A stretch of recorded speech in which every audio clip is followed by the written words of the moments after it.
What is up guys, Killerkev today back with a brand new episode of 5 new console mods to hit the Bethesda.net website. This is going to be episode 107 within my series, but without further ado guys, let's just jump straight into the video. But the first spot in this video is going to be the Lord of the Rings Nazgul videos, or Nazgul, weapons and more. This is for all platforms on this one, and this one is absolutely insane. It offers a ton of stuff within the game, and surprisingly it is a ridiculously low download size. This is only going to be 488 kilobytes of a download, and for this one you get a ton of different things. I'm only going to mention a few, but if it intrigues you and you are a Lord of the Rings fan, you are definitely going to have to grab this mod. For instance, on this one there's a new dwarf playable race, which I do believe is kind of inspired off of Gimli. I'm not too sure, but there's a ton of different abilities and attributes to that particular race if you are choosing that one. There's an elf rounded tip on this one, elf rounded pointed tip, which are the weapons introduced into the game. There are a few different followers as well which you can grab, again all corresponding to the particular characters within the Lord of the Rings franchise, such as Legolas or Legolas, depends on how you say it, Aragorn, and there's a ton of other different ones. There's Gimli as well, which I mentioned. There's some weapons as well, like orcish weapons, enhanced bonus damage to orcs, to Deathless, which has increased the damage and absorbed stamina. There's also a couple of different axes, there's some arrows, there is a ton of different stuff within there. There's even a Mace of Sauron, which is absolutely insane, because I know with a lot of other people we have watched the Sauron armor, which is out for Skyrim Special Edition, and a lot of other people are like, hey, does this come with a weapon?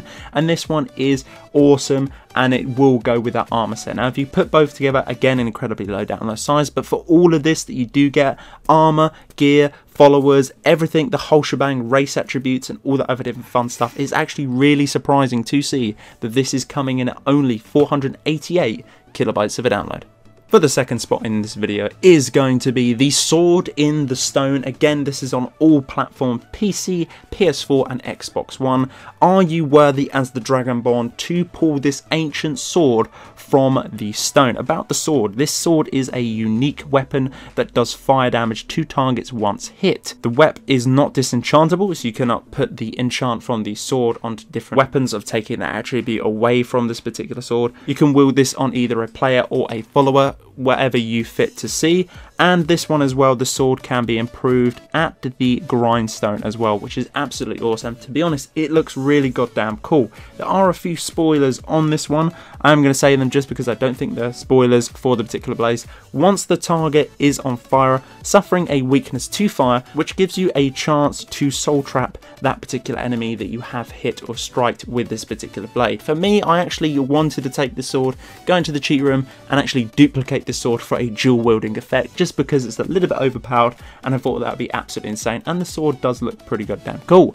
This one is only going to be 6 kilobytes of a download, and definitely worth grabbing if you want a new and interesting enchanted sword added to your game. Talking about interesting and new and unique weapons added in the game, we are on the third spot for the video, and this one is going to be the Nocturnal GreatSword. This is the glow version. Now there's two different versions, there's the non-glow version and the glowed version. I will link both down in the description, and this is very simple and simplistic, and it is really goddamn nice, that is for sure. If you want a new blade that looks pretty goddamn sweet and you want to add it to maybe a fantasy set or even a vanilla set such as Daedric, this is going to be a great one for you. You can create this one at the steel crafting section at any particular forge. You obviously will need a few requirements to make this one. The blade has been fixed to the brightness and the normal map, so obviously it's not going to be stupidly bright, but it's just going to be just right at that one. Obviously preference for this one, if you want to get the maximum glow effect or the sort of visual effect, then obviously you're going to have to use it at night, but this one is 3.5 megabytes of a download. For the pen armor spot is going to be Veteran's Armor and Savant's Jewelry. You can find the jewelry in a storage box that is located in Riverwood on the bridge. That the elf carries wood across all day. The mod adds 2 different uncut hairstyles, 2 amulets, a couple of different rings, some craftable swords which you can obviously enhance or tamper, and they are based off the steel models from the vanilla base game. There are 5 new craftable armor sets within the game. 2 of them are based off guards armor. 1 unique Thief Guild armor, and a Dawnguard armor with 2 different glove models as well. The male set requires the steel smithing perk, the mithril set does require the dragon smithing perk. But if you're pretty much at the end game and you are looking for something interesting and new, a couple of different versions of armor, jewelry and weapons, this overall is going to be a nice collection for you, and is definitely going to be the thumbnail taker for this particular video. Now, the download size for this one is incredibly low. I don't understand how people get these so low.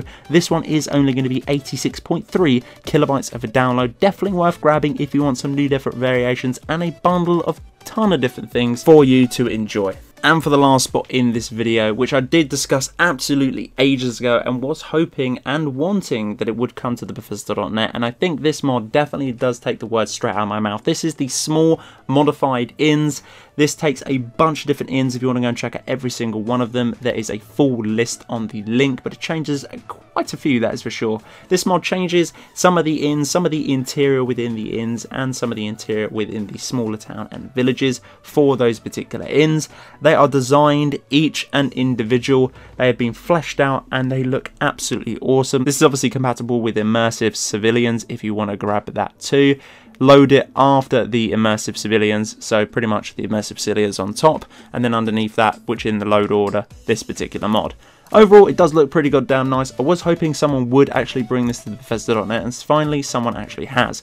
This one is for Xbox One and for PS4, and this one is coming at 238.2 kilobytes of a download. So guys, that's it for this episode. This has been episode 107 within my series. Hopefully you guys did enjoy. If you did, hit me up with a like. Let me know in the comment section below as well if you'll be grabbing any of these awesome mods like we cover absolutely every single video. Guys, if you're new around here, click that subscribe button. It would help me out an absolute tongue, and obviously click that little bell to get daily notifications on the channel. But until the next one guys, Killerkev here, and Killerkev out.